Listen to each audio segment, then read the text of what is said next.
서울의 밤하늘을 화려하게 수놓는 인공 조명들 사이에서도 그랜드 하리오트 서울의 연회장은 유독 오만하게 빛나고 있었으며 그 안에는 대한민국 상류사회의 욕망이 샴페인 기포처럼 끓어오르고 있었다. 오늘은 미래그룹의 창립 30주년을 기념하는 밤이자 박민우 대표가 자신의 제국이 건재함을 세상에 과시하는 자리였기에 정재계의 거물들이 앞다퉈 입구로 들어서고 있었다. 거대한 크리스털 샹들리에 아래에서 박민우는 최고급 이탈리아산 수트를 입고 한 손에는 샴페인 잔을 든 채 사람들의 찬사를 즐기고 있었는데 그의 얼굴에는 성공한 기업가 특유의 자신만만함과 교만이 섞인 미소가 걸려 있었다. 그는 자신의 곁을 스쳐 지나가는 유력 인사들과 악수를 나누며 호탕하게 웃었지만 그 웃음소리에는 상대방을 압도하려는 계산된 권위가 숨겨져 있었고 주변 사람들은 그 기세에 놀려 아부 섞인 덕담을 건네기에 바빴다. 화려한 주인공인 박민우의 뒤편에는 마치 배경처럼 혹은 존재감이 희미한 그림자처럼 그의 아내 한서진이 조용히 서 있었는데 그녀는 눈에 띄지 않는 베이지색 드레스를 입고 두 손을 다소곳이 모으고 있었다. 사람들은 그녀를 미래그룹의 안주인이라고 부르기보다는 박민우의 트로피 혹은 몰락한 명문가의 여식 정도로 여기며 곁눈질로 힐끔거리거나 뒤에서 수군거릴 뿐 누구도 그녀에게 진지한 대화를 청하지 않았다. 서진은 자신의 등 뒤로 쏟아지는 경멸과 동정 어린 시선들을 예민한 감각으로 느끼고 있었지만 표정 하나 바꾸지 않은 채 그저 온화하고 순종적인 미소를 띠고 남편의 등을 바라보고 있었다. 그녀의 미소는 마치 잘 훈련된 인형처럼 완벽하게 고정되어 있어서 그 누구도 그 속에 감춰진 날카로운 칼날과 차가운 경멸을 읽어낼 수 없었다. 박민우는 대화 도중 문득 생각난 듯 뒤를 돌아보며 서진에게 손짓을 했는데 그것은 사랑하는 아내를 부르는 몸짓이라기보다는 비서나 하인을 부르는 듯한 무례하고 건방진 태도였다. 민우는 서진의 어깨에 팔을 두르는 척하며 손가락으로 그녀의 쇄골을 아프게 눌렀고 귓가에 대고 낮은 목소리로 속삭였는데 남들이 보기에는 다정한 부부의 모습처럼 보였을 것이다. 그는 서진에게 오늘 입은 드레스가 너무 칙칙해서 자신의 체면을 구긴다고 비아냥거리며 저쪽에 있는 김 의원 사모님에게 가서 와인이라도 한 잔 따라드리며 점수를 따라고 명령하듯 말했다. 서진은 남편의 손가락이 주는 모욕적인 통증을 느끼면서도 눈매를 곱게 휘며 알겠다고 고개를 끄덕였고 민우는 그런 그녀의 순종적인 태도가 당연하다는 듯 다시 사람들 쪽으로 고개를 돌려버렸다. 연회장의 한가운데에는 박민우의 수행 비서이자 공공연한 내연녀인 김다혜가 서진보다 훨씬 화려하고 과감한 붉은색 드레스를 입고 사람들의 시선을 즐기고 있었다. 그녀는 명목상으로는 비서실장이었지만 실질적으로는 박민우의 파트너 행세를 하며 연회장의 분위기를 주도하고 있었고 서진이 다가오자 묘한 우월감에 젖은 눈빛으로 그녀를 훑어보았다. 다혜는 일부러 목소리를 높여 서진에게 사모님은 이런 자리가 여전히 불편하신가 보다며 비꼬는 투로 말을 걸었고 주위에 있던 몇몇 사람들이 그 말을 듣고 킥킥거리며 웃음을 터뜨렸다. 서진은 다혜의 도발에도 동요하지 않고 부드러운 목소리로 그저 사람들이 많아 조금 어지러울 뿐이라고 대답하며 다혜가 들고 있는 와인잔이 비어있음을 지적해 주었다. 서진이 자리를 비켜주듯 한 발 물러서자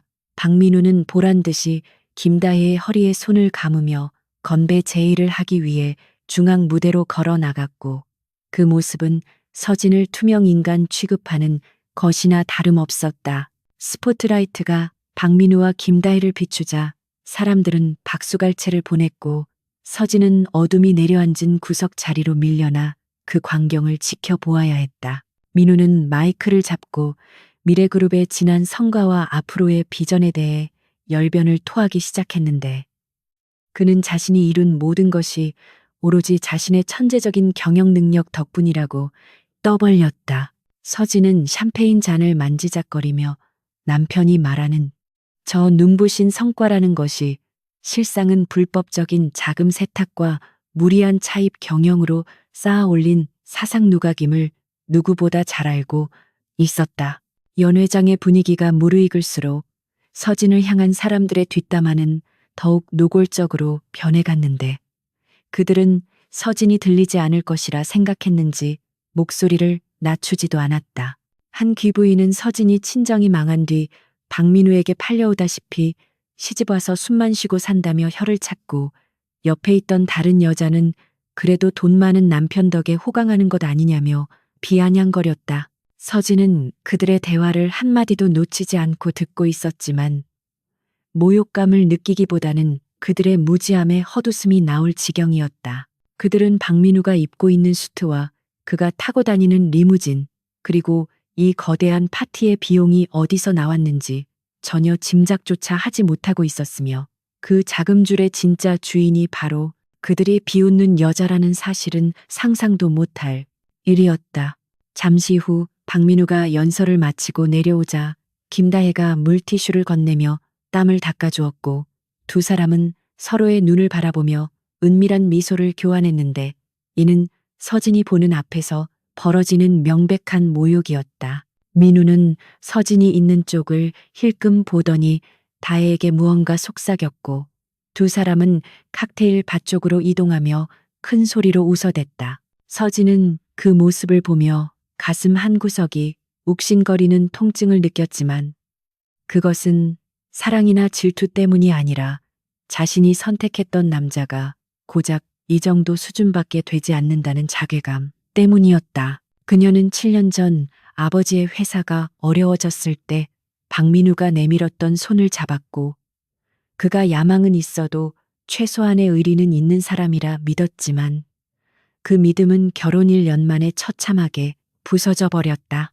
서진은 더 이상 이 구역질 나는 연극을 지켜보고 있기 힘들다는 판단이 들자 조용히 몸을 돌려 연회장을 빠져나와 긴 복도를 지나 화장실로 향했다. 화장실에 들어선 그녀는 거울 속에 비친 자신의 모습을 잠시 응시했는데 창백한 화장과 수수한 드레스 속에 갇힌 여자는 영락없이 남편에게 기생하는 나약한 아내의 모습이었다. 그녀는 핸드백에서 스마트폰을 꺼내 잠금을 해제한 뒤 보안 앱을 실행시켰고 화면에는 복잡한 숫자로 이루어진 재무표와 주식 차트가 떠올랐다. 그것은 일반인들이라면 평생 구경조차 할 수 없는 글로벌 사모펀드 블랙스톤 캐피털의 내부 인트라넷이었으며 화면 상단에는 관리자 한서진이라는 이름이 선명하게 박혀 있었다. 그녀의 손가락은 익숙하고 빠른 속도로 화면을 터치하며 미래그룹의 부채 상환 일정과 채권단의 동향을 체크했는데 모든 수치가 그녀가 설계한 시나리오대로 완벽하게 맞아떨어지고 있었다. 박민우는 자신의 회사가 승승장구하고 있다고 믿고 있지만 사실 미래그룹의 핵심 자산들은 이미 서진이 관리하는 페이퍼 컴퍼니들의 담보로 잡혀 있는 상태였다. 서진은 화면을 스크롤하여 오늘 날짜로 만기가 도래하는 전환사채 인수 계약서를 띄웠고 그 계약서의 하단에 전자서명을 하기 위해 손가락을 가져다 대었다. 이 서명 하나면 박민우가 자랑하는 미래그룹의 지분 30%가 순식간에 공중분해되어 서진의 소나기로 들어오게 되는 것이었다. 그때 화장실 문이 열리며 화려한 붉은 드레스의 김다혜가 들어왔는데 그녀는 거울 앞에 서서 립스틱을 고치며 거울을 통해 서진을 빤히 쳐다보았다. 다혜는 립스틱 뚜껑을 닫으며 사모님은 눈치가 없는 건지 자존심이 없는 건지 모르겠다며 대표님이 그렇게 싫은 티를 내는데도 꾸역꾸역 자리를 지키는 게 안쓰럽다고 비웃었다. 서진은 스마트폰 화면을 끄고 천천히 고개를 돌려 다혜를 바라보았는데 평소에 주눅든 눈빛이 아닌 서늘하고 깊은 눈동자가 다혜를 정면으로 응시했다. 다혜는 순간적으로 등골이 서늘해지는 기분을 느꼈지만 자신이 헛것을 보았다고 생각하며 애써 무시하고는 코웃음을 치며 화장실을 나가려 했다. 서진은 다혜가 나가는 뒷모습을 보며 나직한 목소리로 밤길 조심하라는 말을 던졌는데 그 목소리는 너무나 차분하고 건조해서 오히려 더 섬뜩하게 들렸다. 다혜는 잠시 멈칫했지만 별 미친 여자를 다 보겠다는 표정으로 문을 쾅 닫고 나가버렸고 다시 화장실에는 정막만이 감돌았다. 서진은 다시 스마트폰을 켜고 아까 멈췄던 전자 서명란에 망설임 없이 지문을 인식시켰고 화면에는 전송 완료라는 메시지와 함께 녹색 체크 표시가 떴다.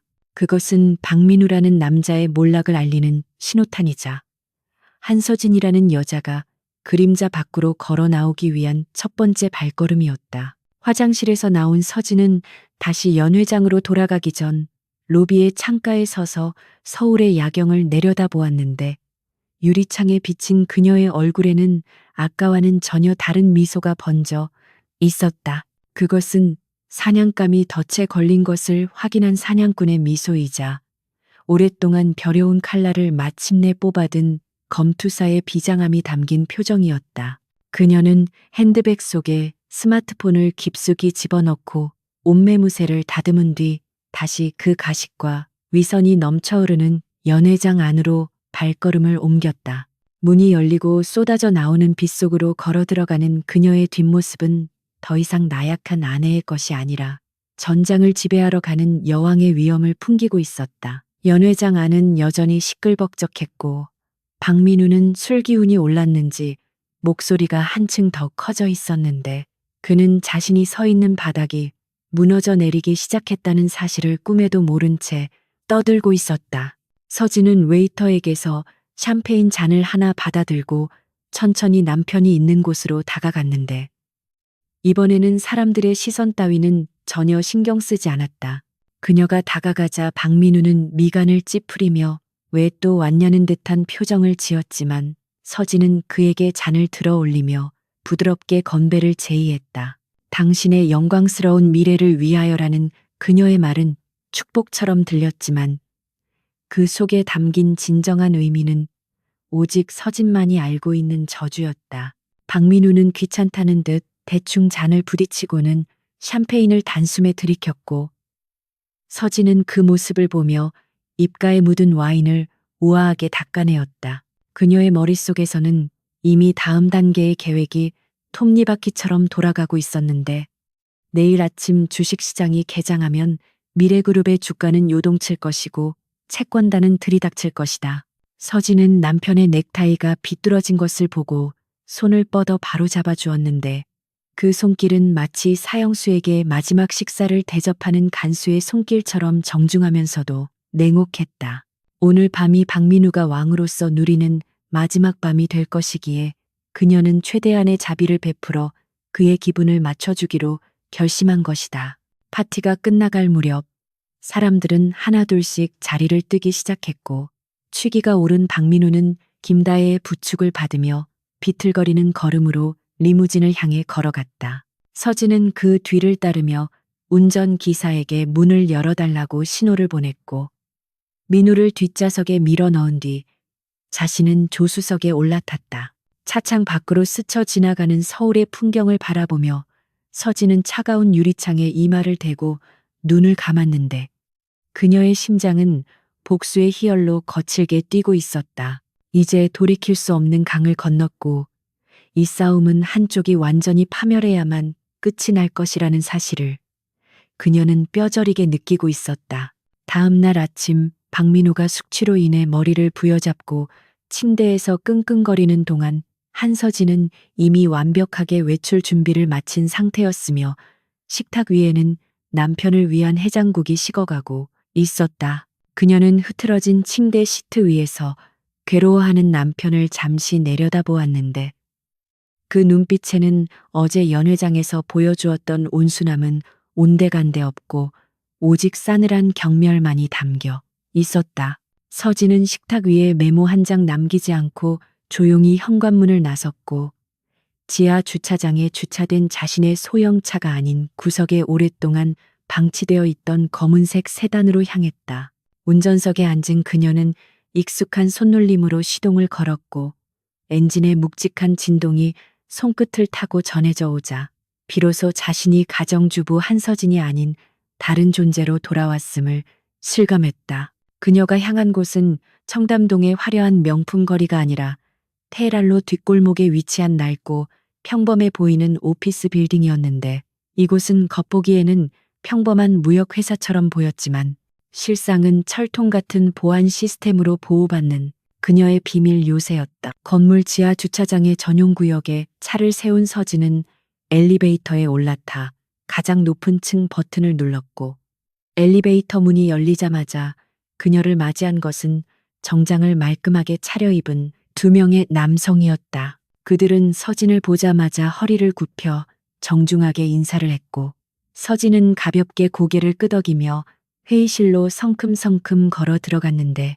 그녀의 발걸음 소리 하나하나에는 범접할 수 없는 카리스마가 묻어났다. 회의실 중앙 상석에 앉은 서진은 테이블 위에 놓인 두툼한 보고서를 집어들었고, 그녀의 맞은편에는 국내 최고의 로펌 출신 강 변호사와 월스트리트에서 잔뼈가 굵은 금융 전문가 최 이사가 긴장된 표정으로 앉아 있었다.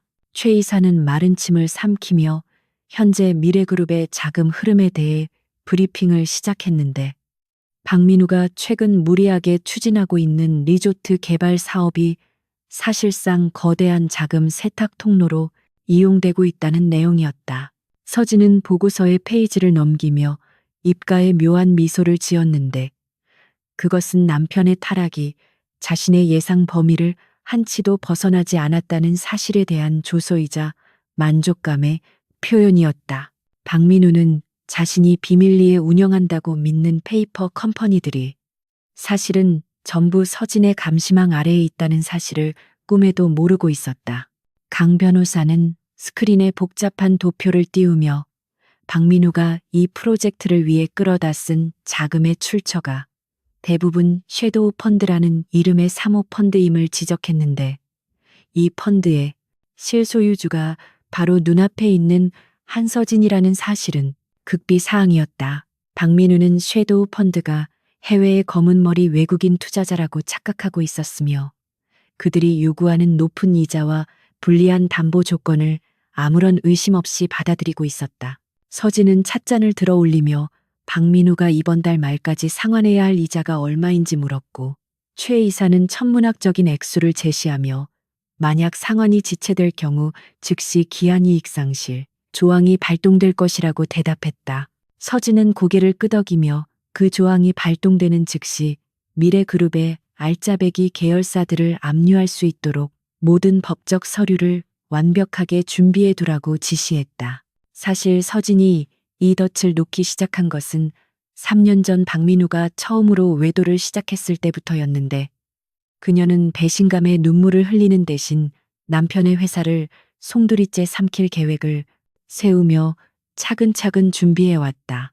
그녀는 친정 아버지가 남겨주신 비자금과 자신의 탁월한 투자 감각을 이용해 섀도우 펀드를 설립했고, 경영난에 시달리던 미래그룹에 은밀하게 자금을 수혈해주며 서서히 목줄을 죄어왔던 것이다. 박민우는 펀드의 정체를 캐내려 노력했지만, 서진은 여러 단계의 차명 계좌와 해외 법인을 통해 자신의 신분을 철저하게 세탁했기에 그는 등잔 밑이 어둡다는 속담처럼 바로 옆에 있는 아내를 전혀 의심하지 못했다. 이제 박민우는 스스로의 욕심에 눈이 멀어 제 발로 호랑이 굴에 들어온 꼴이 되었고, 서진은 그저 구립구를 막을 돌멩이 하나만 굴리면 되는 상황이었다. 한편 같은 시각 미래그룹 회장실에서 박민우는 숙취가 채가시지 않은 붉은 얼굴로 재무 담당 임원들을 향해 고래고래 소리를 지르며 서류 뭉치를 집어 던지고 있었다. 그는 리조트 개발 사업의 승인이 늦어지는 것에 대해 불같이 화를 내며 당장 자금을 집행하라고 닥달했고, 임원들은 이번 투자가 너무 위험하다며 우려를 표했지만 그의 귀에는 아무것도 들리지 않았다. 박민우의 머릿속에는 오직 이번 프로젝트를 성공시켜 비자금을 확보하고 그 돈으로 김다혜와 함께 즐길 호화로운 미래만이 가득 차 있었기에 이성적인 판단이 마비된 상태였다. 그는 임원들에게 자신의 명령에 따르지 않으면 당장 해고해버리겠다고 으름장을 놓았고, 결국 겁에 질린 재무이사는 떨리는 손으로 자금 집행 서류에 도장을 찍고 말았다. 회장실 구석 소파에 앉아있던 김다혜는 박민우가 임원들을 몰아세우는 모습을 보며 흐뭇한 미소를 짓고 있었는데 그녀는 자신이 곧 미래그룹의 안주인이 될 것이라는 환상에 젖어 있었다. 임원들이 물러가자 다혜는 박민우에게 다가가 어깨를 주무르며 당신의 결단력이 역시 최고라고 치켜세웠고 기분이 좋아진 민우는 그녀를 끌어안으며 껄껄 웃어댔다. 그는 다혜에게 이번 프로젝트만 성공하면 늙고 답답한 집사람을 내쫓고 너를 정식으로 아내로 맞이하겠다고 약속했는데 그 말은 다혜가 가장 듣고 싶어 했던 달콤한 독이었다. 두 사람은 샴페인을 터뜨리며 미리 축배를 들었지만 그들이 마시는 술이 사실은 그들의 파멸을 재촉하는 독배라는 사실을 깨닫지 못하고 있었다. 테일알로의 비밀 사무실에서 서진은 모니터를 통해 박민우가 자금 집행 서류에 서명했다는 보고를 실시간으로 전해 듣고 있었는데 그녀의 표정은 차분하다 못해 건조하기까지 했다. 최 이사가 흥분된 목소리로 이제 낚싯바늘이 물고기의 입천장을 완벽하게 꿰뚫었다고 말하자 서진은 찻잔을 내려놓으며 이제 줄을 당길 타이밍만 남았다고 조용히 대답했다. 그녀는 책상 서랍에서 오래된 낡은 사진 한 장을 꺼내 잠시 바라보았는데 그 사진 속에는 결혼식 날 환하게 웃고 있는 자신과 박민우의 모습이 담겨 있었고 그녀의 눈가에는 씁쓸한 회한이 스쳐 지나갔다. 하지만 그 감정은 아주 잠시뿐이었고 그녀는 곧 사진을 뒤집어 놓으며 과거의 자신에게 작별을 고하고 냉혹한 심판자의 얼굴로 돌아왔다. 서진은 강 변호사에게 다음 단계인 내부 고발자 보호 프로그램을 가동할 것을 지시했는데 이는 박민우의 최측근 중 누군가를 배신자로 만들어 내부에서부터 무너뜨리기 위한 전략이었다. 그녀의 타깃은 박민우에게 온갖 모욕을 당하면서도 생계 때문에 억지로 회사를 다니고 있는 재무팀 박 과장이었는데 그는 박민우의 비자금 장부를 관리하는 실무자이기도 했다. 서진은 이미 박 과장의 아픈 딸 병원비를 익명으로 후원하며 그의 마음을 얻어둔 상태였고 이제 그에게 정의를 구현할 기회를 제공한다는 명분으로 결정적인 증거를 요구할 생각이었다. 사람의 마음을 이용하는 것이 비열하다고 느껴질 수도 있었지만 서진은 괴물을 잡기 위해서는 스스로 괴물이 되어야 한다는 사실을 이미 오래전에 받아들였다. 오후가 되자 서진은 다시 평범한 가정주부의 모습으로 돌아와 마트에서 장을 보고 저녁 식사를 준비하기 시작했는데 도마 위에서 칼질하는 소리가 유난히 리드미컬하고 경쾌하게 들렸다. 퇴근한 박민우는 여느 때처럼 현관에 들어서자마자 옷을 아무렇게나 벗어던지며 밥을 달라고 소리쳤고 서진은 군말 없이 따뜻한 밥상을 차려내왔다. 민우는 밥을 먹으며 오늘 회사에서 있었던 일을 영웅담처럼 늘어놓았는데 그는 자신이 얼마나 대단한 리더십으로 임원들을 제압했는지 떠벌리며 서진을 무시하는 발언을 서슴지 않았다. 서진은 맞장구를 쳐주며 속으로 비웃음을 삼켰는데 오늘 그가 서명한 서류가 그를 법정 최고형으로 이끌 증거가 될 것이라는 사실을 알기에 그의 오만함이 오히려 애처롭게 느껴졌다. 식사를 마친 민우는 거실 소파에 누워 텔레비전을 보다가 문득 서진에게 용돈이 필요하지 않냐며 지갑에서 수표 몇 장을 꺼내 바닥에 던지듯이 주었다. 그는 마치 거지에게 적선을 하듯 돈을 주며 이걸로 옷이나 좀 사입고 촌티 좀 벗으라고 핀잔을 주었는데 서진은 묵묵히 허리를 굽혀 바닥에 떨어진 수표를 주었다. 그녀는 수표를 손에 쥐며 이 돈이 나중에 위자료 청구 소송에서 티끌만한 보탬이라도 될 것이라 생각하며 소중히 챙겼고 민우에게 고맙다는 인사까지 잊지 않았다. 민우는 서진의 비굴한 태도에 만족스러운 듯 코웃음을 치며 다시 텔레비전 화면으로 시선을 돌렸지만 서진의 눈빛은 그의 뒤통수를 뚫을 듯이 차갑게 빛나고 있었다. 밤이 깊어지고 민우가 코를 골며 잠들자 서진은 서재로 들어가 노트북을 켜고 오늘 하루 동안 수집된 모든 정보들을 정리하여 암호화된 파일로 저장했다. 화면 속에는 박민우의 비자금 이동 경로와 횡령 내역, 그리고 김다혜와의 부적절한 관계를 증명하는 사진들이 일목요연하게 정리되어 있었다. 그녀는 파일을 클라우드 서버에 업로드한 뒤 창문을 열고 밤 공기를 들이마셨는데 차가운 바람이 뜨겁게 달아오른 그녀의 머리를 식혀주었다. 이제 폭풍 전야의 고요함은 끝났고 곧 몰아칠 거센 비바람이 박민우의 견고한 성벽을 무너뜨릴 것이라는 확신이 들자 서진은 비로소 편안한 마음으로 잠자리에 들 수 있었다. 월요일 아침 미래그룹 본사 대회의실의 공기는 마치 한겨울의 시베리아 벌판처럼 차갑게 얼어붙어 있었고 창밖으로 내리쬐는 따스한 가을 햇살과는 대조적으로 임원들의 등줄기에는 식은 땀이 흐르고 있었다. 평소라면 힘차게 한 주를 시작해야 할 시간이지만 오늘 회의의 안건은 그룹의 생존을 위협하는 심각한 자금 경색 문제였기에 그 누구도 감히 입을 열지 못하고 있었다. 상석에 앉은 박민우 회장은 붉게 충혈된 눈으로 재무이사가 올린 보고서를 노려보고 있었는데 그의 손에 들린 몽블랑 만년필은 금방이라도 부러질 듯 위태롭게 떨리고 있었다. 보고서의 내용은 충격적이었는데 그룹의 주거래 은행인 제1은행을 비롯한 주요 시중은행들이 약속이나 한 듯 미래그룹의 대출 만기 연장을 거부하고 신규 여신을 동결하겠다는 통보를 해왔다는 것이었다. 박민우는 믿을 수 없다는 표정으로 보고서를 테이블 위에 내동댕이 치며 이게 도대체 무슨 소리냐고 고함을 질렀는데 그의 목소리는 분노로 인해 갈라지고 있었다. 그는 자신이 지난주까지만 해도 은행장들과 골프를 치며 형님 동생 하던 사이였는데 하루아침에 이렇게 태도를 바꿀 수 있느냐며 배신감에 몸을 떨었다. 재무이사는 고개를 푹 숙인 채 금융당국의 가이드라인이 강화되었다는 은행 측의 공식적인 답변만을 앵무새처럼 반복할 뿐이었지만 사실 그 이면에는 알 수 없는 거대한 힘이 작용하고 있다는 것을 본능적으로 감지하고 있었다. 은행권에서는 이미 미래그룹의 분식 회계 의혹과 유동성 위기에 대한 찌라시가 돌고 있었고 그 소문의 진원지는 아무도 알 수 없었지만 내용은 구체적이고 치명적이었다.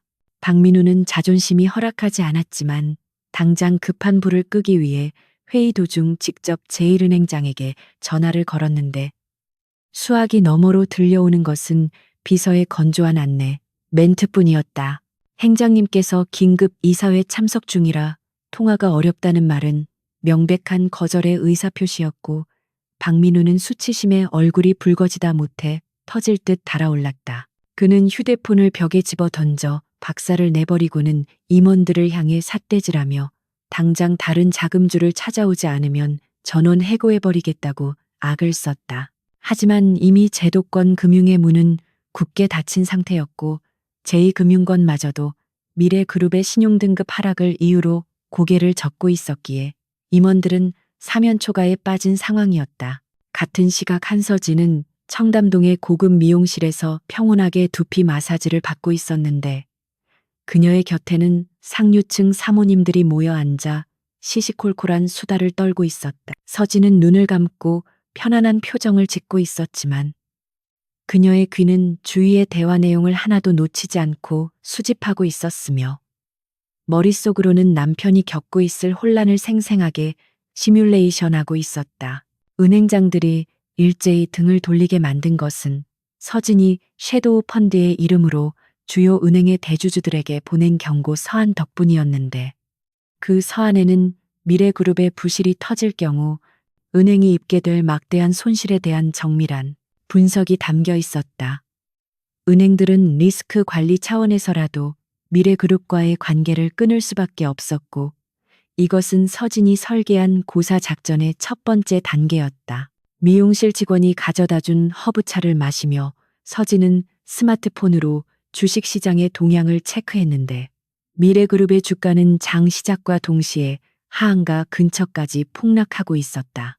익명의 게시판과 증권가 메신저에는 미래그룹 부도설이 파다하게 퍼져 있었고 개미 투자자들은 공포에 질려 투매 물량을 쏟아내고 있었다. 서진은 이 모든 혼란의 지휘자였지만 겉으로는 주가 하락을 걱정하는 척하며 옆자리에 앉은 건설사 사모님에게 남편 회사가 요즘 좀 힘든가 봐요라며 짐짓 우울한 표정을 지어 보였다.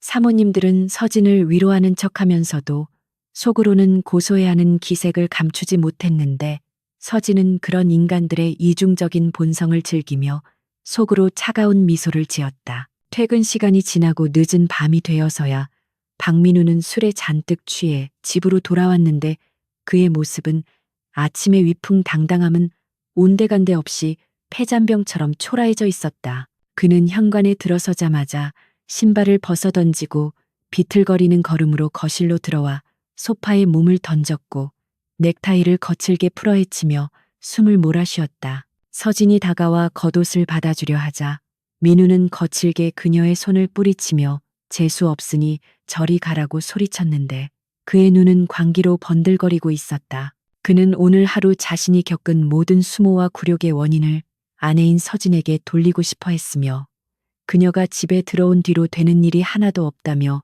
입에 담지 못할 폭언을 퍼부었다. 평소라면 겁에 질려 안방으로 도망치거나 눈물을 흘렸을 서진이었지만 오늘은 웬일인지 침착한 표정으로 남편의 맞은편 소파에 앉아 그를 똑바로 바라보았다. 민우는 서진의 그런 태도가 낯설고 기분 나쁘게 느껴져 눈을 부라리며 뭘 꼬라보냐고 소리쳤지만 서진은 동요하지 않고 냉장고에서 꺼내온 차가운 물 한 잔을 그에게 건넸다. 그녀는 당신이 힘든 거 다 안다며 부드러운 목소리로 위로를 건넸지만 그 목소리에는 온기가 전혀 느껴지지 않았고 오히려 상대를 꿰뚫어보는 듯한 섬뜩함이 서려 있었다. 서진은 마치 지나가는 말처럼 가볍게 오늘 미용실에서 들은 이야기인데 요즘 강남 큰손들 사이에서 제니스 파트너스라는 투자 회사가 유명하다더라는 말을 흘렸다. 박민우는 처음에는 콧방귀를 뀌며 무시하려 했지만 제니스 파트너스라는 이름이 귀에 꽂히자 술 기운이 조금 가시는 듯한 기분이 들었다. 서진은 천연덕스럽게 김 의원 사모님이 그러는데 거기는 담보만 확실하면 신용조회도 없이 수천억 원의 자금을 바로 융동해 준다더라며 덧붙였다. 그녀는 마치 세상 물정 모르는 가정주부가 뜬 소문을 전하는 것처럼 연기했지만 사실 제니스 파트너스는 서진이 이번 작전을 위해 급조한 또 다른 유령 회사였다. 서진은 남편의 탐욕스럽고 급한 성격을 정확히 파악하고 있었기에 그가 이 미끼를 절대 거부하지 못할 것임을 확신하고 있었다. 민우는 잠시 고민하는 듯 하더니 짐짓 관심 없는 척하며 명함이나 연락처 같은 건 못 받았냐고 물었고 서진은 기다렸다는 듯 핸드백에서 미리 준비해둔 고급스러운 명함 한 장을 꺼내 테이블 위에 올려놓았다. 박민우는 명함을 낚아채듯 집어들고는 뚫어지게 쳐다보았는데 검은색 바탕에 금박으로 새겨진 로고가 왠지 모를 권위와 신뢰감을 주는 듯했다. 그는 지금 지푸라기라도 잡고 싶은 심정이었고 제도권 금융이 막힌 상황에서 사채 시장이나 정체불명의 투자 회사라도 손을 빌려야만 당장의 부도를 막을 수 있었다. 민우는 서진에게 건방지게 어디서 이런 걸 주워왔냐고 핀잔을 주면서도 속으로는 쾌재를 부르며 내일 당장 연락해봐야겠다고 결심했다. 서진은 그런 남편을 보며 속으로 비웃음을 삼켰는데 그가 스스로 목에 밧줄을 걸고 교수대 위로 올라가는 모습을 지켜보는 관객이 된 기분이었다. 다음 날 박민우는 아침 일찍 제니스 파트너스의 대표라는 사람과 비밀 회동을 가졌는데 장소는 강남의 한 프라이빗 클럽 룸이었다.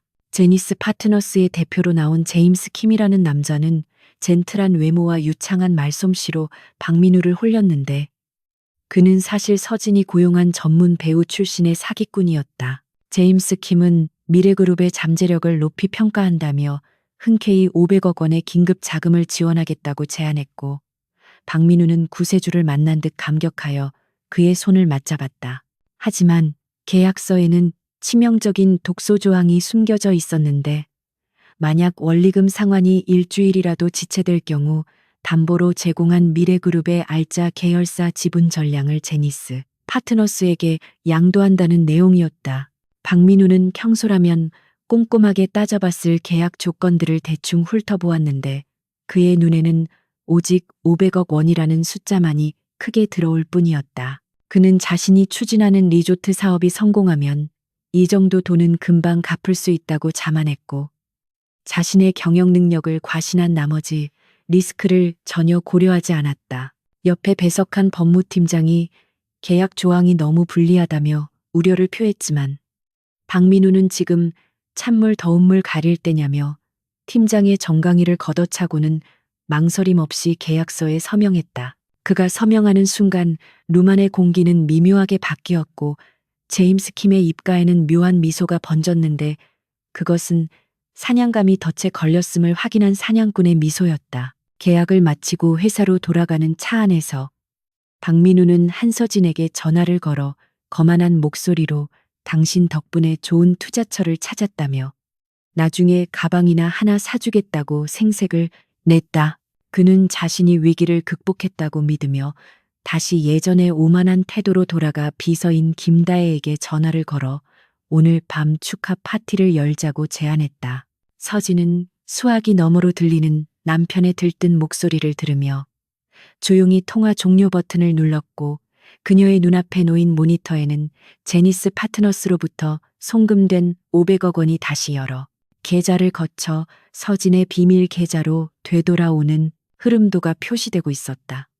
결국 박민우가 빌린 돈은 서진의 돈이었고, 그는 자신의 아내에게 회사를 통째로 넘기는 계약서에 서명한 셈이었다. 며칠 후 자금이 입금되자 미래그룹은 잠시 숨통이 트이는 듯했으나 그것은 폭풍이 몰아치기 전에 짧은 고요함에 불과했다. 서진은 다음 단계의 작전을 실행에 옮겼는데, 그것은 박민우가 가장 믿고 의지하는 내부 조력자들을 하나씩 제거해 나가는 것이었다. 그녀는 박민우의 불법 비자금 조성을 도왔던 회계법인의 담당 회계사를 은밀히 접촉하여 그가 저지른 부정행위에 대한 증거를 들이밀며 협박과 회유를 동시에 진행했다. 회계사는 자신의 안위를 위해 박민우를 배신하기로 결심했고, 미래그룹의 이중장부 원본을 서진에게 넘기기로 약속했는데, 이것이야말로 박민우를 감옥으로 보낼 결정적인 스모킹 건이었다. 집으로 돌아온 서진은 서재에서 박민우의 금고를 열기 위해 비밀번호를 입력했는데, 그녀는 이미 몰래 카메라를 통해 남편이 비밀번호를 누르는 모습을 수차례 확인한 상태였다. 육중한 금고 문이 열리자 그 안에는 각종 권리증과 현금 뭉치, 그리고 김다혜와 찍은 낯뜨거운 사진들이 보관되어 있었다. 서진은 혐오스러운 표정으로 사진들을 꺼내 디지털 카메라로 촬영하여 증거를 확보한 뒤 다시 원래대로 돌려놓았고, 흔적을 남기지 않기 위해 장갑을 낀 손으로 금고 문을 닫았다. 그녀는 거실로 나와 소파에 앉아 남편을 기다렸는데 벽에 걸린 시계바늘 소리가 마치 박민우의 남은 시간을 카운트 다운하는 것처럼 들렸다. 밤늦게 귀가한 박민우는 여전히 기세등등한 모습으로 들어와 서진에게 물을 가져오라고 소리쳤지만, 서진은 이번에는 움직이지 않고 그를 빤히 쳐다보았다. 민우가 화를 내며 다가오자 서진은 탁자 위에 놓인 서류 봉투 하나를 턱으로 가리켰는데, 그 봉투 겉면에는 제니스 파트너스 채무상환 최고장이라고 적혀 있었다. 민우는 의아한 표정으로 봉투를 집어들고 내용을 확인하더니 안색이 하얗게 질리며 이건 말도 안 된다고 소리쳤는데, 계약서의 작은 글씨 조항에 따라 조기 상환 조건이 발동되었다는 통보였다. 그는 당장 제임스 킴에게 전화를 걸었지만 없는 번호라는 안내 멘트만이 흘러나왔고, 그제야 자신이 거대한 사기극에 휘말렸음을 직감하기 시작했다. 박민우는 공포에 질린 눈으로 서진을 바라보며 이게 어떻게 된 일이냐고 물었지만, 서진은 그저 알 수 없는 미소만을 지을 뿐이었다.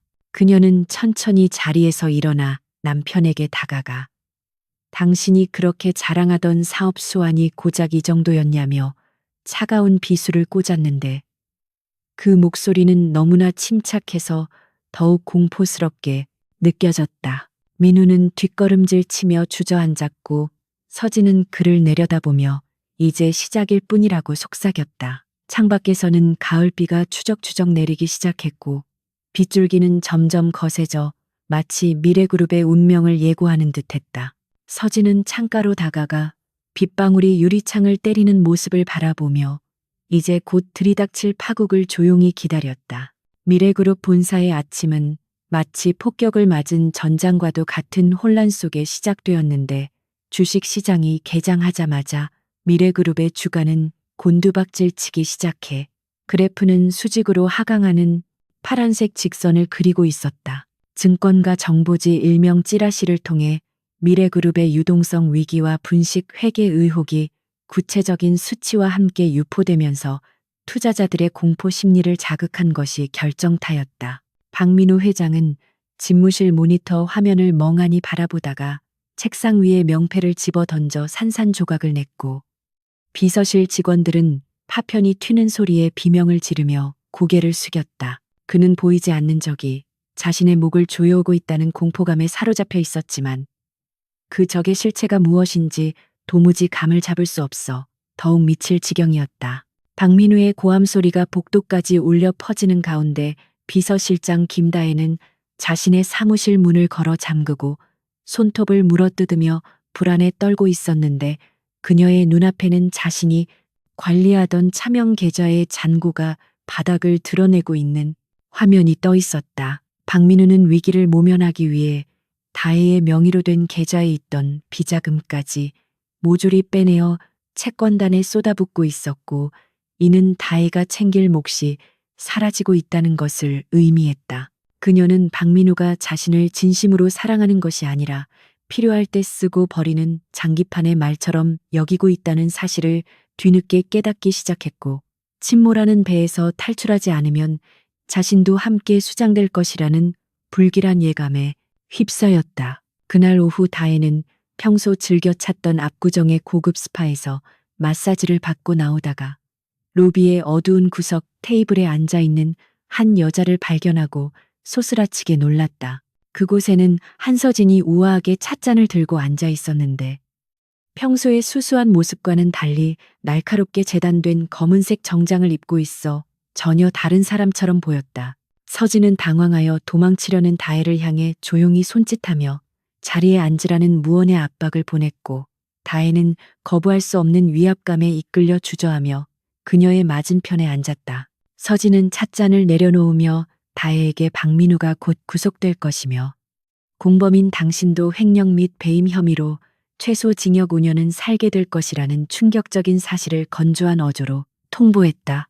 다혜는 짐짓 태연한 척하며 증거라도 있냐고 쏘아붙였지만 서진은 테이블 위에 갈색 서류 봉투 하나를 툭 던져 놓았고 그 안에는 다혜가 박민우의 지시로 자금을 세탁한 내역과 해외로 빼돌린 돈의 흐름이 적나라하게 담긴 자료들이 들어 있었다. 서진은 다혜의 흔들리는 눈동자를 응시하며 지금 검찰에 이 자료가 넘어가면 당신은 젊음을 감옥에서 썩히게 되겠지만 내 제안을 받아들인다면 해외로 도피할 수 있는 자금과 신분, 세탁을 도와주겠다고 유혹했다. 그것은 벼랑 끝에 몰린 다혜에게 내려진 유일한 동아줄이었고 서진은 인간의 생존 본능이 사랑이나 의리보다 훨씬 강력하다는 것을 확신하고 있었다. 김다혜는 떨리는 손으로 서류 봉투를 쥐어짜듯 잡으며 서진에게 원하는 게 무엇이냐고 물었고 서진은 박민우의 집무실 금고 안에 있는 진짜 이중장부 원본과 그가 뇌물을 건넨 정관계 인사들의 리스트가 담긴 USB를 가져오라고 요구했다. 그 자료들은 박민우가 최후의 보루로 여기며 목숨처럼 아끼는 것들이었기에 그것이 넘어오는 순간 박민우는 사회적으로 완전히 매장될 것이 분명했다. 다혜는 잠시 망설였지만 박민우가 최근 자신에게 보였던 짜증과 폭력적인 언행들을 떠올리며 입술을 깨물었고 결국 고개를 끄덕이며 서진의 제안을 받아들였다. 서진은 옅은 미소를 지으며 비행기 티켓은 준비해 두었으니 물건을 가져오는 대로 공항으로 가라고 말한 뒤 미련 없이 자리에서 일어났다. 다음날 미래그룹 본사는 또다시 발칵 뒤집혔는데 이번에는 외부의 공격이 아니라 내부 정보 유출로 인한 대형 스캔들이 터졌기 때문이었다. 익명의 제보자가 언론사와 금융당국에 미래그룹의 불법 대출과 로비 의혹을 뒷받침하는 구체적인 자료를 보냈고 검찰은 즉각 압수수색 영장을 발부받아 본사로 들이닥쳤다. 파란색 상자를 든 수사관들이 로비를 가득 메우고 엘리베이터를 점거하는 장면이 뉴스 속보로 생중계되자 주가는 하한가로 직행했고 협력업체들은 납품 대금을 받지 못할까봐 본사 앞으로 몰려와 각공 시위를 벌이기 시작했다. 회장실에 갇힌 박민우는 창밖을 내다보며 누가 자신을 배신했는지 찾아내려고 눈에 불을 켰지만 정작 가장 의심해야 할 김다혜는 이미 아침 일찍 병가를 내고 자취를 감춘 뒤였다. 박민우는 다혜에게 수십 통의 전화를 걸었지만 전원이 꺼져 있다는 안내음만 들려왔고 그제야 그는 금고가 털렸다는 사실을 확인하고 바닥에 주저앉아 짐승 같은 울부짖음을 토해냈다. 금고 안은 텅 비어 있었고 그가 평생을 바쳐 쌓아올린 권력의 원천이자 약점들이 고스란히 적들의 손에 넘어갔다는 사실은 그를 공황 상태로 몰아넣었다. 그는 보안 팀장을 불러 CCTV를 확인하라고 소리쳤지만 보안실 서버는 누군가에 의해 이미 데이터가 삭제된 상태였고 박민우는 사방이 벽으로 막힌 독방에 갇힌 듯한 폐쇄 공포를 느꼈다. 그는 자신이 믿었던 연인과 부하 직원들이 모두 한 통속이 되어 자신을 무너뜨리려 한다는 편집, 증적인 망상에 사로잡혀 미친 사람처럼 웃다 울기를 반복했다. 한편 서진은 서울 근교의 안전가옥에서 김다혜로부터 건네받은 USB의 내용을 확인하고 있었는데 모니터에 뜨는 파일들은 박민우를 파멸시키기에 차고 넘치는 핵폭탄급 증거들이었다. 그녀는 약속대로 김다혜에게 위조 여권과 편도 비행기 티켓, 그리고 두툼한 달러 뭉치가 든 가방을 건네주며 다시는 한국 땅을 밟지 말라고 경고했다. 다혜는 서진을 두려운 눈빛으로 바라보며 고맙다는 말도 제대로 하지 못한 채 도망치듯 사라졌고 서진은 그녀가 떠난 자리를 바라보며 씁쓸한 표정을 지었다. 악을 응징하기 위해 악인의 손을 빌려야 했던 자신의 처지가 처량하게 느껴지기도 했지만 그녀는 이내 마음을 다잡고 USB를 자신의 핸드백에 챙겨 넣었다. 밤늦게 귀가한 박민우는 넋이 나간 사람처럼 거실 한가운데 서 있었는데 그의 옷은 땀과 술에 젖어 엉망이었고 머리카락은 헝클어져 있었다. 서진은 아무것도 모르는 척 놀란 표정으로 달려나와 무슨 일이냐고 물으며 그를 부축하려 했지만 민우는 힘없이 그녀의 어깨에 기대어 흐느끼기 시작했다. 그는 다혜년이 배신했다며 회사가 망하게 생겼다고 중얼거렸고 세상에 믿을 놈 하나 없다며 서진의 옷자락을 움켜쥐었다. 서진은 남편의 등을 토닥이며 위로했지만 그녀의 눈은 허공을 응시하며 차갑게 빛나고 있었고 속으로는 당신이 믿지 않았던 유일한 사람이 바로 당신을 무너뜨린 주범이라는 사실을 비웃고 있었다. 서진은 탈진한 남편을 침실로 데려가 눕힌 뒤 따뜻한 우유 한 잔을 가져왔는데 그 우유에는 강력한 수면제가 타져 있었다. 민우는 의심 없이 우유를 받아 마시고는 서진의 손을 잡으며 당신만은 내 곁에 있어줄 거지라고 애처롭게 물었고 서진은 걱정 말라며 부드럽게 대답했다. 약효가 돌기 시작하자 민우는 깊은 잠에 빠져들었고 서진은 잠든 남편의 얼굴을 내려다보며 이제 마지막 단계인 주주총회만이 남았음을 상기했다. 내일 열릴 임시 주주총회는 박민우가 회장직을 박탈당하고 자신이 그룹의 새로운 주인으로 등극하는 대관식이 될 것이었다. 새벽이 밝아오자 서진은 잠 한숨 자지 않고 서재에 앉아 주주총회에서 발표할 연설문을 다듬고 있었는데 그녀의 곁에는 강 변호사와 최 이사가 밤새 준비한 법적 서류들이 산더미처럼 쌓여 있었다. 이번 주주총회는 단순한 경영권 교체가 아니라 부패한 구체제를 청산하고 투명한 기업으로 거듭나기 위한 혁명의 장이 되어야 했기에 서진은 단어 하나하나에 신중을 기했다. 그녀는 거울을 보며 연습을 하듯 낮고 힘있는 목소리로 연설문을 낭독했고 거울 속의 자신은 더 이상 누군가의 아내가 아닌 냉철한 경영자의 눈빛을 하고 있었다. 그녀의 변신은 너무나 완벽해서 스스로도 낯설게 느껴질 정도였지만 그것은 그녀 안에 잠재되어 있던 본연의 모습이 깨어난 것에 불과했다. 박민우가 깊은 잠에서 깨어나지 못하는 사이 주식시장은 또다시 요동치고 있었는데 서진이 섀도우 펀드를 통해 미래그룹의 지분을 대량으로 매집했다는 공시가 뜨자 시장은 혼란에 빠졌다. 투자자들은 섀도우 펀드의 실체가 누구인지 궁금해하며 온갖 추측을 쏟아냈고 주가는 기대감과 불안감이 섞여 널뛰기 장세를 보였다. 서진은 이 모든 상황을 통제하며 주주총회 장소로 향할 준비를 마쳤고 옷장에서 평소에 입지 않던 짙은 네이비색의 정장을 꺼내 입었다. 그것은 전투에 나가는 장수가 갑옷을 입는 것과 같은 비장한 의식이었으며 그녀는 마지막으로 결혼 반지를 빼서 화장대 서랍 깊숙한 곳에 넣어두었다. 박민우는 정오가 다 되어서야 깨어났는데 머리가 깨질 듯 아팠고 전날의 기억이 악몽처럼 떠올라 몸서리쳤다. 그는 서둘러 텔레비전을 켰고 뉴스 채널에서는 미래그룹의 임시 주주총회가 열린다는 소식이 긴급 속보로 전해지고 있었다. 그는 소스라치게 놀라며 자신이 소집하지도 않은 주주총회가 어떻게 열릴 수 있냐고 소리쳤지만 화면에는 이미 대주주들의 위임을 받은 법률 대리인들이 회의장으로 입장하는 모습이 비치고 있었다. 그는 옷도 제대로 갖춰 입지 못한 채 허둥지둥 집을 뛰쳐나와 기사를 불렀지만 차는 꽉 막힌 도로 위에 갇혀 오도 가도 못하는 신세가 되었다. 차 안에서 박민우는 휴대폰으로 주주총회 생중계를 지켜볼 수밖에 없었는데 화면 속 단상에는 놀랍게도 낯선 남자가 아닌 자신의 아내 한서진이 당당하게 서 있었다. 그는 자신의 눈을 의심하며 화면을 확대해 보았지만 단상에 서서 마이크를 잡고 있는 사람은 분명 매일 아침 자신에게 밥을 차려주던 그 여자가 맞았다.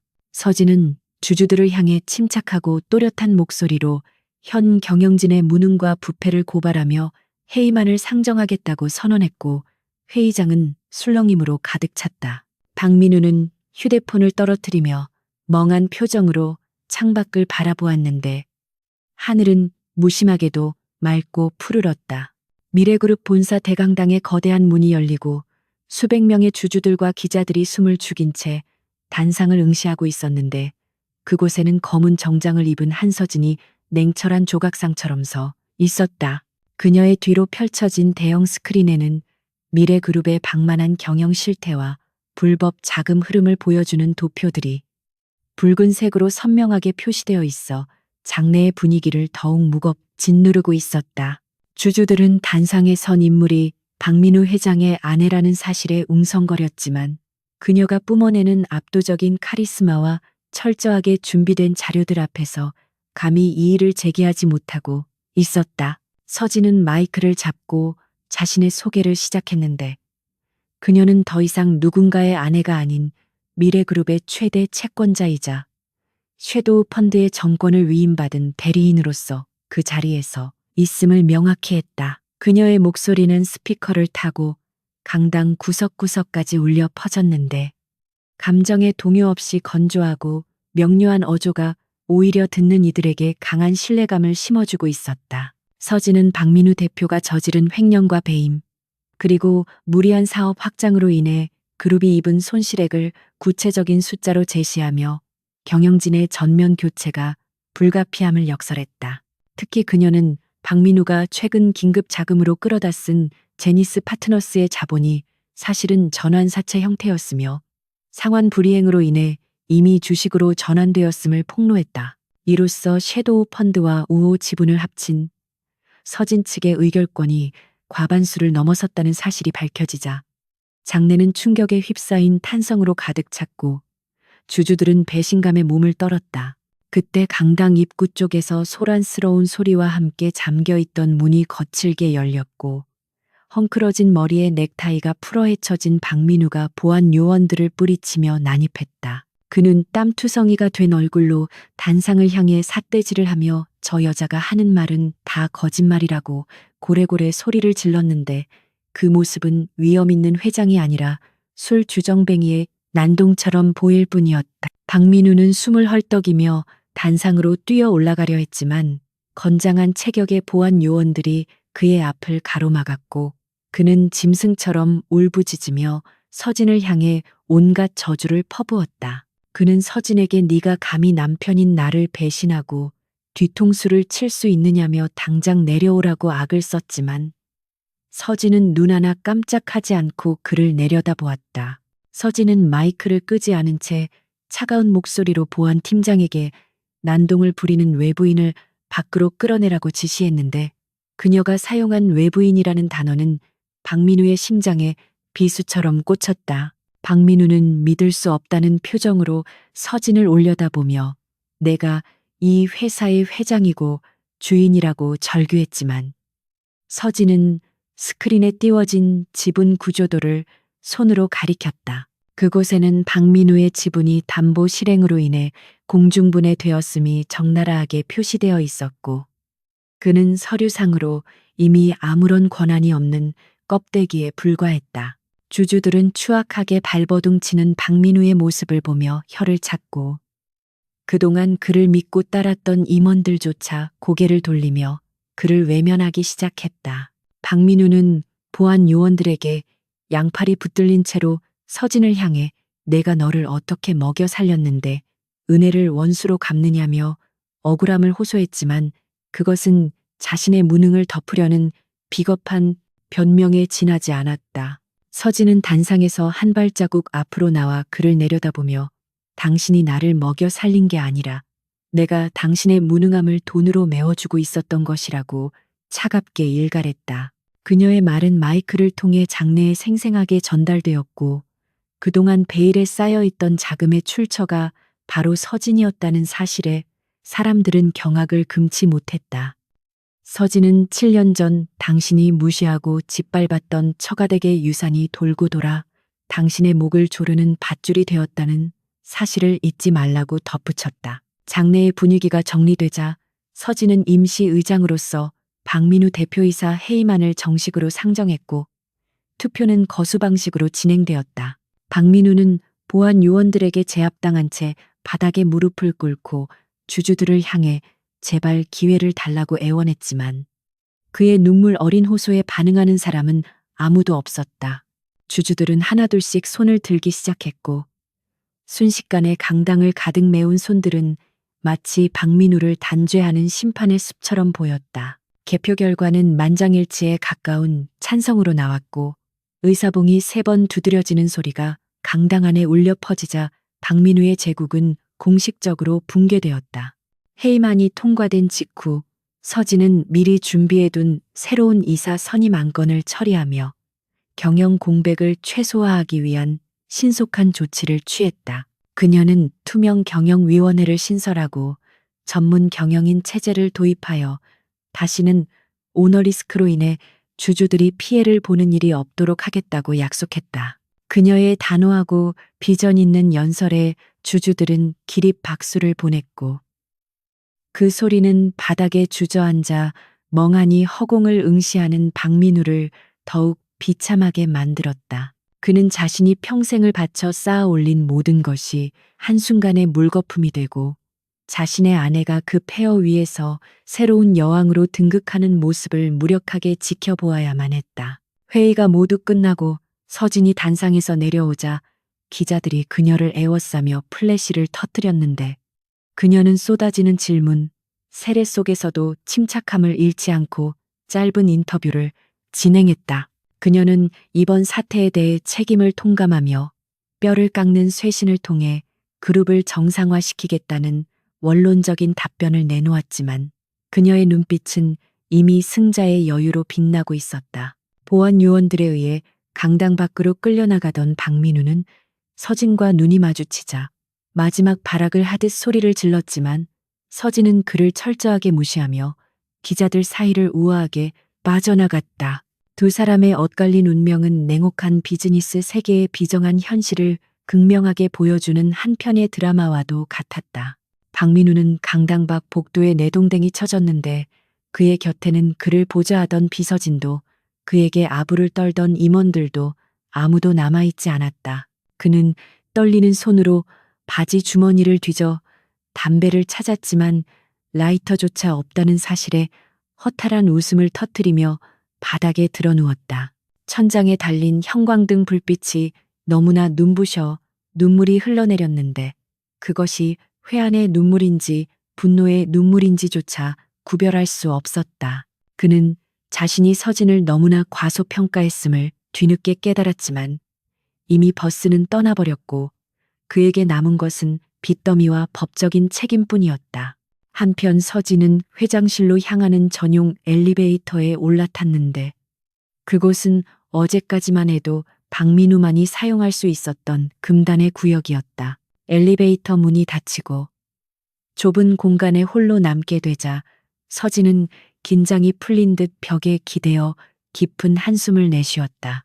그녀는 승리의 기쁨보다는 알 수 없는 공허함을 느꼈는데 복수를 위해 달려온 지난 시간들이 주마등처럼 스쳐 지나갔기 때문이었다. 하지만 그녀는 곧 고개를 저으며 나약한 감정을 떨쳐내고 거울을 보며 옷매무새를 다듬었는데 이제부터가 진짜 시작이라는 것을 누구보다 잘 알고 있었기 때문이었다. 회장실 문을 열고 들어선 서진은 박민우의 흔적이 남아있는 집기들을 둘러보며 묘한 감정에 사로잡혔는데 책상 위에는 그가 던져서 깨진 명패 조각들이 여전히 흩어져 있었다. 그녀는 비서를 호출하여 이 방에 있는 모든 물건을 폐기하고 인테리어를 새로 하라고 지시했는데 그것은 과거와의 완전한 단절을 의미했다. 그녀는 창가로 다가가 서울 시내를 내려다보았는데 발 아래 펼쳐진 세상은 어제와 다를 바 없이 분주하게 돌아가고 있었지만 그녀가 서 있는 위치는 완전히 달라져 있었다. 그녀는 이제 누구의 그림자도 아닌 스스로 빛을 내는 태양이 되어 거대한 제국을 이끌어야 하는 무거운 왕관을 쓰게 된 것이다.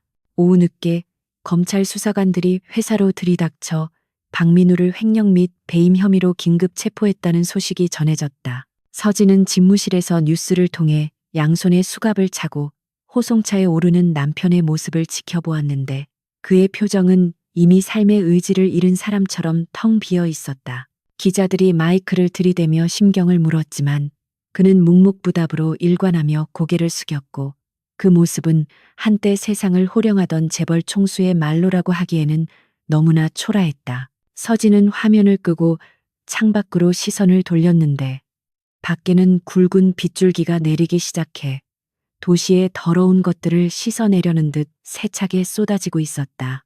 그날 밤 서진은 텅 빈 집으로 돌아와 혼자 와인을 마셨는데 집안 곳곳에 남아있는 박민우의 물건들이 눈에 거슬렸다. 그녀는 내일 용역업체를 불러 남편의 짐을 모두 정리하여 보관소로 보내버리기로 결심했다. 이제 이 집은 온전히 그녀만의 공간이 될 것이며 더 이상 남편의 눈치를 보거나 숨을 죽이며 살 필요가 없었다. 그녀는 소파에 편안하게 몸을 기대고 와인잔을 흔들며 자유의 맛을 음미했는데 그 맛은 달콤하면서도 어딘가 씁쓸한 뒷맛을 남겼다.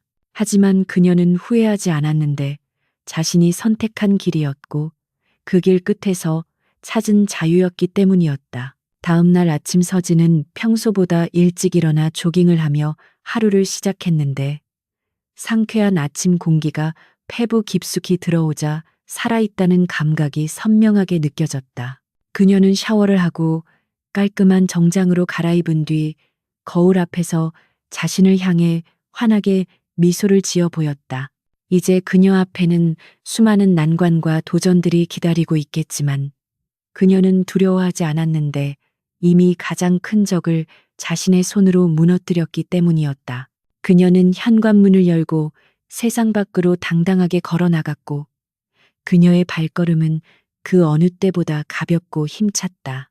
회사에 도착한 서진은 임원회의를 소집하여 그룹의 재무 구조 개선안과 신사업 추진 계획을 발표했는데 그녀의 해박한 지식과 날카로운 통찰력에 임원들은 혀를 내둘렀다. 그들은 그동안 서진을 그저 돈 많은 집안의 딸 정도로만 생각했던 자신들의 편견을 반성하며 진심으로 그녀를 리더로 인정하기 시작했다. 회의는 활기차게 진행되었고 미래그룹은 박민우 시대의 어두운 그림자를 걷어내고 서서히 활력을 되찾아가고 있었다.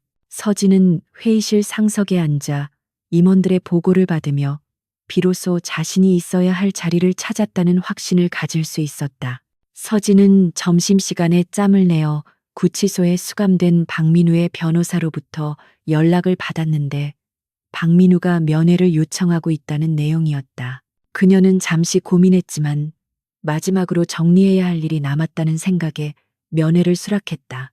그녀는 그에게 마지막 자비를 베풀 생각은 없었지만 그가 어떤 표정으로 자신을 맞이할지 확인하고 싶었고 또한 이혼 서류의 도장을 받아야만 완벽한 끝을 맺을 수 있기 때문이었다. 서진은 오후 일정을 비우고 구치소로 향하는 차에 올랐는데 차창 밖으로 스쳐 지나가는 풍경들이 유난히 선명하게 눈에 들어왔다. 서울 구치소의 육중한 철문이 열리고 닫히는 소리는 마치 세상과의 단절을 알리는 장송곡처럼 차갑고 건조하게 울려 퍼졌는데 한서진은 그 소리를 들으며 접견실로 향하는 긴 복도를 걸어가고 있었다. 그녀가 신은 검은색 하이힐 굽소리가 시멘트 바닥에 부딪혀 규칙적인 파열음을 만들어냈고 교도관들은 그녀의 압도적인 분위기에 눌려 감히 눈을 마주치지 못한 채 길을 터주었다. 서진은 오늘 입고 온 검은색 코트 자락을 여미며 차가운 공기를 깊이 들이마셨는데 이곳 특유의 키키하고 습한 냄새가 코끝을 찔러왔지만 그녀의 표정은 조금도 흔들리지 않았다. 그녀는 오늘 이곳에서 법과 자본이라는 두 가지 무기를 사용하여 박민우라는 존재를 사회적으로 완전히 말살시키는 사형 집행을 거행할 예정이었기 때문이다.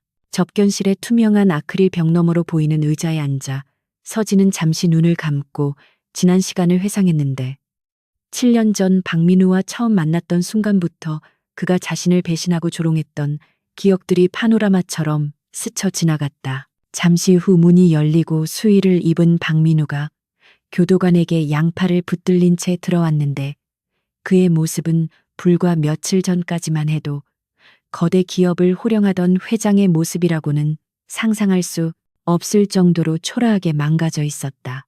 헝클어진 머리카락과 덥수룩하게 자란 수염, 그리고 공포와 불면으로 인해 탑해진 눈동자는 그가 이곳에서 겪었을 지옥 같은 시간을 짐작하게 해주었지만 서진의 마음속에는 일말의 동정심도 잃지 않았다. 박민우는 아크릴 벽 너머에 앉아있는 서진을 발견하자마자 눈을 크게 뜨고 달려들듯이 몸을 일으켰지만 교도관의 제지로 다시 의자에 거칠게 앉혀졌다.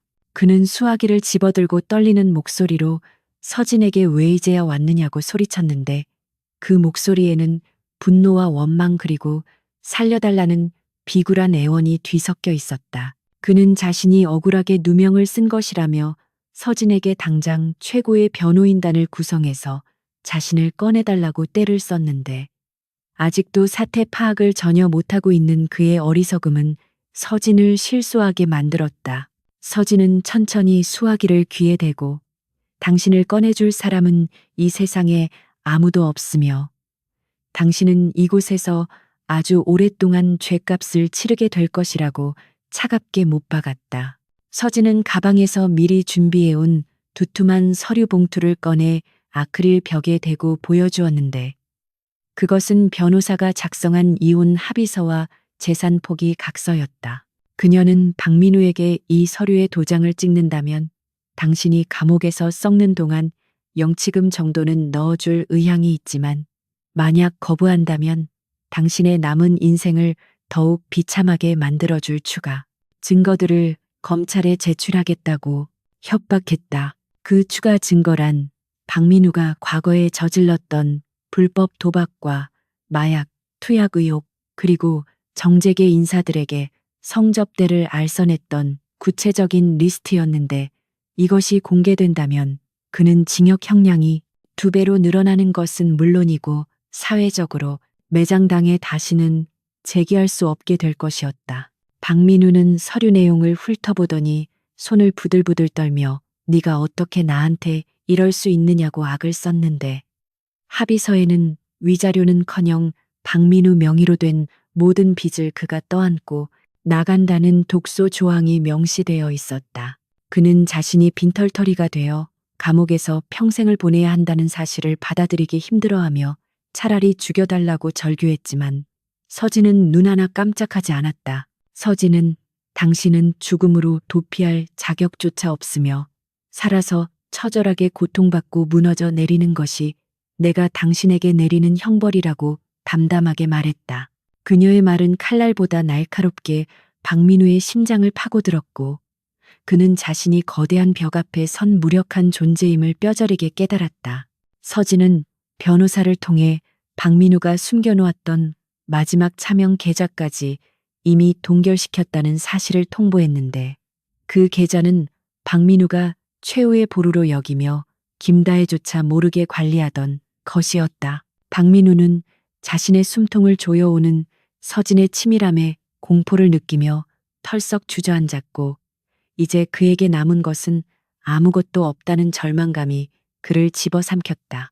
그는 자존심을 모두 버리고 아크릴 벽에 매달려 한 번만 용서해달라고 빌기 시작했는데 우리가 함께했던 행복했던 시간들을 생각해서라도 제발 살려달라고 애원하는 꼴은 비참하기 짝이 없었다. 하지만 서진은 그가 말하는 행복했던 시간이란 오직 그 혼자만의 착각이었으며 자신에게는 인내와 고통의 시간이었음을 상기시키며 고개를 저었다. 박민우의 애원은 점차 흐느낌으로 바뀌었고 그는 콧물과 눈물로 범벅이 된 얼굴로 바닥에 머리를 냈으며 잘못했다고 빌었지만 서진은 그 모습을 마치 남의 일인 양 건조하게 지켜보았다.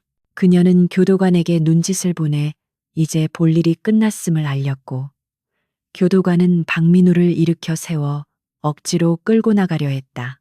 끌려가면서도 박민우는 서진의 이름을 부르짖으며 가지 말라고 소리쳤지만 서진은 수화기를 내려놓고 자리에서 일어났다. 그녀가 등을 돌리는 순간 박민우의 절규는 방음벽에 막혀 더 이상 들리지 않게 되었고 그것으로 두 사람의 질긴 인연은 완전히 끊어지게 되었다. 접견실을 빠져나온 서진은 변호사에게 박민우가 결국 서류에 서명하게 될 것이니 절차를 신속하게 마무리하라고 지시했고 변호사는 고개를 숙이며 모든 것이 계획대로 진행될 것이라고 답했다.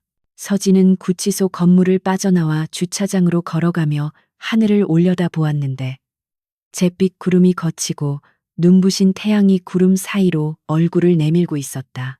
그녀는 얼굴에 닿는 햇살의 따스함을 느끼며 비로소 자신이 박민우라는 감옥에서 해방되었음을 실감했고 가슴 깊은 곳에서부터 묵직한 응어리가 풀리는 듯한 해방감을 맛보았다. 이제 그녀는 누군가의 아내도 아니고 피해자도 아닌 온전한 자기 자신으로서 새로운 인생을 시작할 준비가 되어 있었다.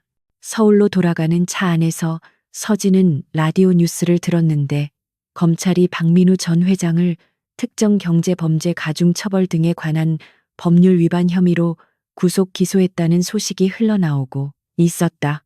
앵커는 박민우가 횡령한 금액이 수천억 원에 달하며 그가 저지른 비리 행각이 낱낱이 밝혀져 국민적인 공분을 사고 있다고 전했다. 또한 미래그룹은 전문 경영인 체제로 전환되어 빠르게 안정을 되찾고 있으며 주가도 반등세를 보이고 있다는 소식도 덧붙였다.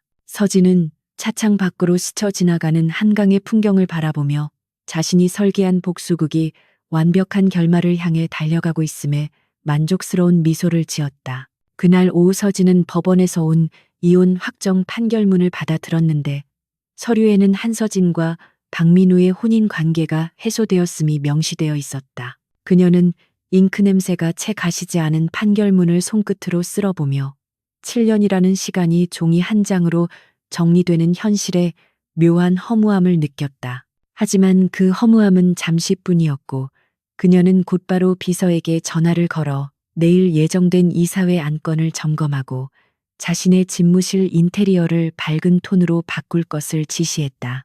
그녀는 과거의 우울했던 기억들을 모두 지워버리고 자신의 공간을 희망과 활기로 채우고 싶었으며 이제 그럴 능력과 자격이 충분히 있었다. 며칠 후 서진은 박민우가 소유하고 있던 성북동의 대저택을 매물로 내놓았는데 그 집은 그녀에게 감옥과도 같은 곳이었기에 단 하루도 더 소유하고 싶지 않았다.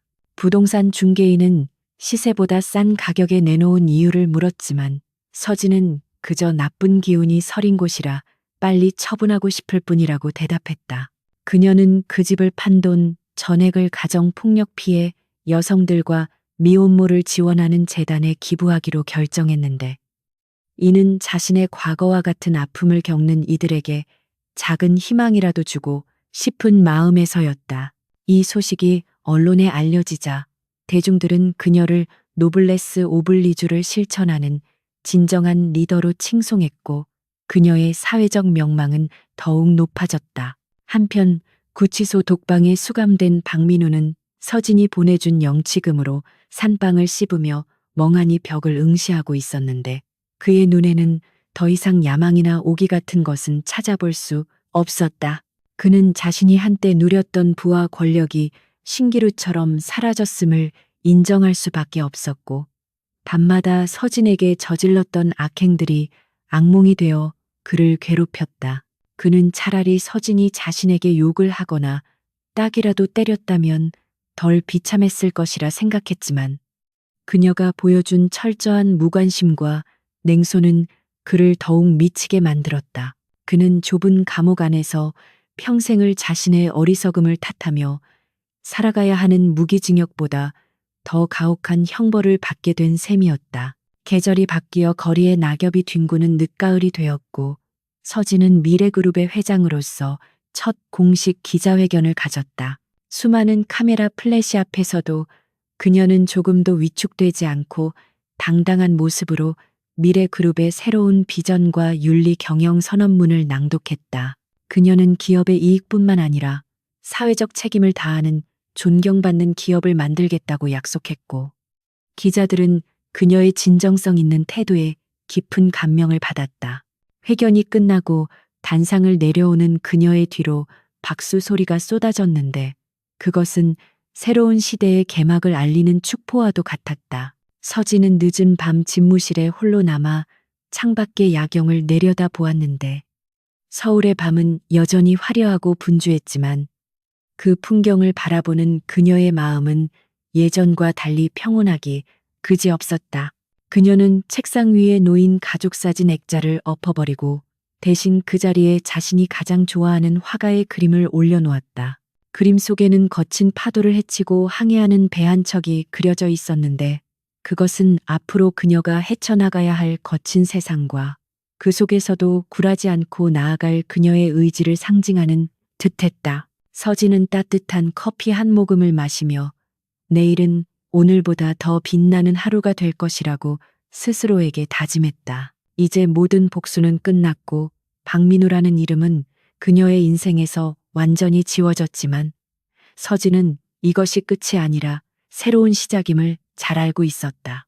그녀는 자신에게 주어진 권력과 부를 올바르게 사용하여 다시는 자신과 같은 피해자가 생기지 않도록 세상을 바꾸는 일에 헌신할 생각이었다.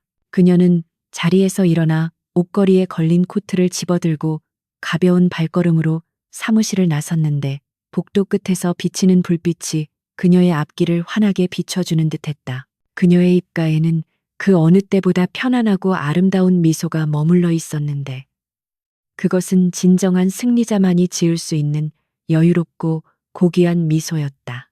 1년이라는 시간이 흐르는 동안 미래그룹 본사 건물의 로비에는 박민우가 좋아했던 거추장스럽고 권위적인 황금색 장식들이 모두 철거되고 그 자리에 현대적이고 투명한 유리를 소재로 한 새로운 조형물들이 들어서 있었다.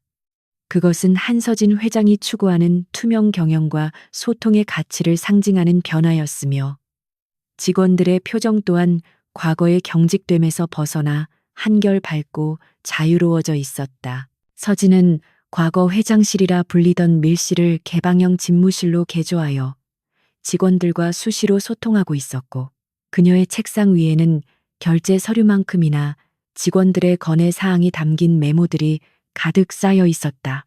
그녀는 제왕적 권력을 휘두르는 지배자가 아니라 합리적인 의사결정을 내리는 조정자로서 조직을 이끌고 있었으며 이러한 변화는 곧바로 실적 향상으로 이어져 그룹의 주가는 사상 최고치를 경신하고 있었다.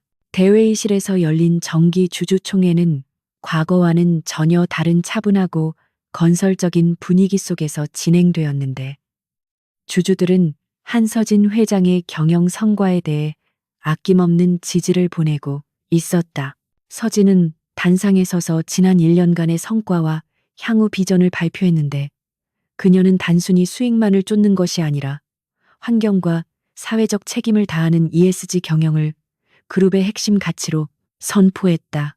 주주들은 그녀의 진정성 있는 발표에 고개를 끄덕이며 박수를 보냈고, 한때 투기판이나 다름없었던 주주총회장은 이제 건전한 투자와 성장의 장으로 탈바꿈해 있었다. 서진은 주주들의 신뢰 어린 눈빛을 마주하며 자신이 걸어온 가시밭길이 헛되지 않았음을 확인했고, 리더로서의 책임감을 다시 한번 가슴 깊이 새겼다. 한편 서진이 화려한 스포트라이트를 받고 있을 때 서울 남부교도소의 독방에 수감된 박민우는 차가운 시멘트 바닥에 앉아 낡은 신문 조각을 멍하니 들여다보고 있었다.